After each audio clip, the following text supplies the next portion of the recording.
வேதாரண்யம் அருகே உள்ள வனவிலங்கு சரணாலயத்தில் உள்ள தில்லை மரங்களில் இலைகள் ஒரே மாதத்தில் 5 நிறத்துக்கு மாறும் காட்சியை பொதுமக்கள் ஆச்சரியத்துடன் பார்த்து செல்கின்றனர்.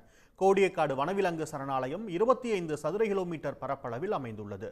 இங்கு 2000க்கும் மேற்பட்ட புள்ளிமான், வெளிமான் மற்றும் குதிரை, நரி, குரங்கு உள்ளிட்ட பல வனவிலங்குகள் உள்ளன. இந்த சரணாலயத்துக்கு செல்லும் நெடுஞ்சாலையில் உள்ள சன்னியாசி முனீஸ்வரன் கோவில் அருகே சாலையின் இருபுறமும் தில்லை மரங்கள் உள்ளன. பல மருத்துவ குணம் கொண்ட இந்த மரத்தின் இலைகள் வசந்த காலத்தின் போது ஒரே மாதத்தில் பச்சை, சிவப்பு, மஞ்சள் உள்ளிட்ட 5 நிறங்களுக்கு மாறுகின்றன.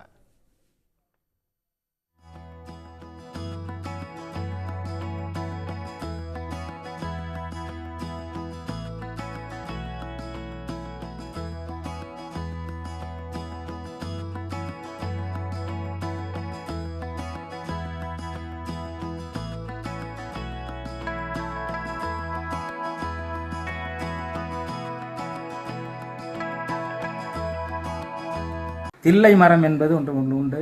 தில்லை மரம் இலை கொட்டி இலை உதிர் காலத்தில் 5 விதமான கலர்களில் அது ரம்மியமான காட்சி அளிக்கக்கூடிய மரமாகும்.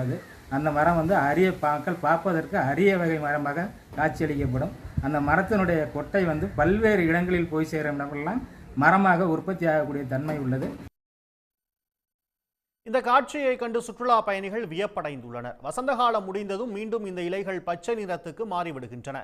இதுபோன்று பல சிறப்பம்சங்கள் கொண்ட அந்த பகுதியை கூடுதல் கவனம் செலுத்தி பாதுகாக்க வேண்டும் என உள்ளூர் மக்கள் கோரிக்கை விடுக்கின்றனர்.